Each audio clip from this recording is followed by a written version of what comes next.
Hello, I'm Kurt Risch with One Shepherd Ministries, and welcome back.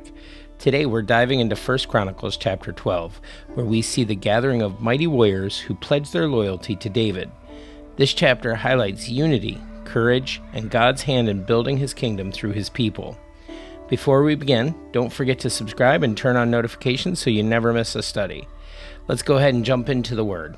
Now these were the men who came to David at Ziklag while he was a fugitive from Saul, the son of Kish, and they were among the mighty men, helpers in the war, armed with bows, using both the right hand and the left hand, hurling stones and shooting arrows with the bow.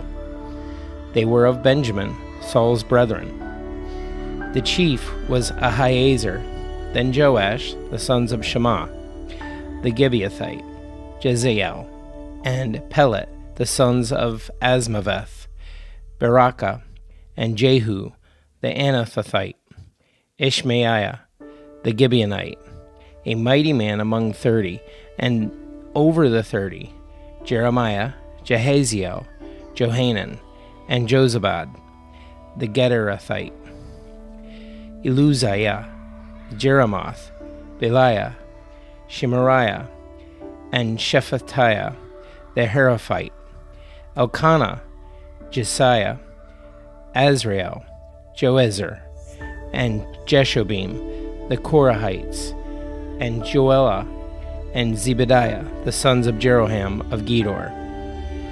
Some Gadites joined David at the stronghold in the wilderness, mighty men of valor, men trained for battle, who could handle shield and spear, whose faces were like the faces of lions, and were as swift as gazelles on the mountains. Ezer the first, Obadiah the second, Eliab the third, Mishmana the fourth, Jeremiah the fifth, Attai the sixth, Eliel the seventh, Johanan the eighth, Elzabad the ninth, Jeremiah the 10th, Malchbani the 11th. These were from the sons of Gad, captains of the army. The least was over 100, and the greatest was over 1,000.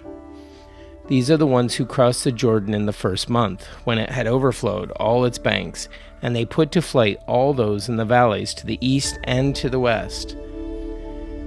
Then some of the sons of Benjamin and Judah came to David at the stronghold, and David went out to meet them, and answered and said to them, "If you have come peaceably to me to help me, my heart will be united with you. But if you betray me to my enemies, since there is no wrong in my hands, may the God of our fathers look and bring judgment." Then the Spirit came upon Amasai, the chief of the captains, and he said, "We are yours, O David. We are on your side, O son of Jesse. Peace, peace to you, and peace to your helpers, for your God helps you." We have a word study. The word is peace.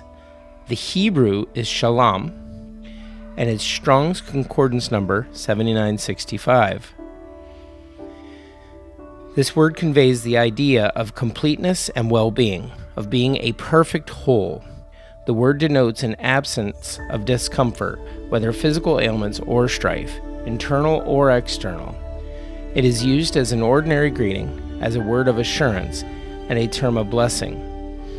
The prophets Jeremiah and Ezekiel spoke out against the false prophets of their day for erroneously prophesying peace. After God's judgment fell, Jeremiah proclaimed that God's thoughts toward the captives were for peace and not evil. The word occurs in two important messianic prophecies identifying the Messiah as the Prince of Peace and the one who would assure our peace. Continuing with verse 18, "So David received them and made them captains of the troop. And some of Manasseh defected to David when he was going with the Philistines to battle against Saul. But they did not help them, for the lords of the Philistines sent him away by agreement, saying, 'He may defect to his master Saul and endanger our heads.' When he went to Ziklag, those of Manasseh who defected to him were Adnah, Jozabad, Jediael, Michael, Jozabad, Elihu, and Zilathai, captains of thousands who were from Manasseh. And they helped David against the bands of raiders, for they were all mighty men of valor, and they were captains in the army. For in that time they came to David day by day to help him until it was a great army, like the army of God. Now these were the numbers of the divisions that were equipped for war, and came to David at Hebron to turn over the kingdom of Saul to him, according to the word of the Lord. Of the sons of Judah, bearing shield and spear, 6,800 armed for war. Of the sons of Simeon, mighty men of valor, fit for war, 7,100. Of the sons of Levi, 4,600. Jehoiada, the leader of the Aaronites, and with him 3,700. Zadok, a young man, a valiant warrior, and from his father's house 22 captains. Of the sons of Benjamin, relatives of Saul, 3,000, until the greatest part of them had remained loyal to the house of Saul. Of the sons of Ephraim, 20,800 mighty men of valor, famous men throughout their father's house. Of the half-tribe of Manasseh, 18,000, who were designated by name to come and make David king. Of the sons of Issachar, who had understanding of the times, to know what Israel ought to do, their chiefs were 200, and all their brethren were at their command. Of Zebulun, there were 50,000, who were out to battle, expert in war with all weapons of war, stout-hearted men who could keep ranks. Of Naphtali, 1,000 captains, and with them 37,000 with shield and spear. Of the Danites, who could keep battle formation, 28,600. Of Asher, those who could go out to war, able to keep battle formation, 40,000. Of the Reubenites, and the Gadites, and the half-tribe of Manasseh from the other side of the Jordan, 120,000 armed for battle with every kind of weapon of war. All these men of war who could keep ranks came to Hebron with a loyal heart to make David king over all Israel, and all the rest of Israel were of one mind to make David king. And they were there with David 3 days, eating and drinking, for their brethren had prepared for them.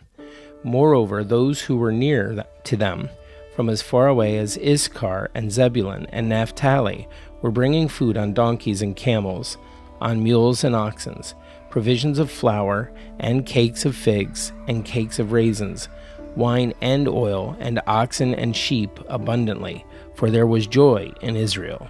That brings us to the end of 1 Chronicles chapter 12. It's my sincere hope that this reading inspires you to stand firm in your faith and to work together in unity with other believers, as well as trusting God as He leads you in His plan. If you enjoyed this study, be sure to like the video and share it with others who might be encouraged by it. Also, don't forget to explore our other videos and playlists. There are some on screen now. Finally, check out our website at oneshepherd.org. It's still in development. We're building a resource hub to help you grow in your walk with Christ. Again, thank you for joining me today. May God bless and guide you, and may His word be a lamp to your feet and a light to your path. Until next time, take care.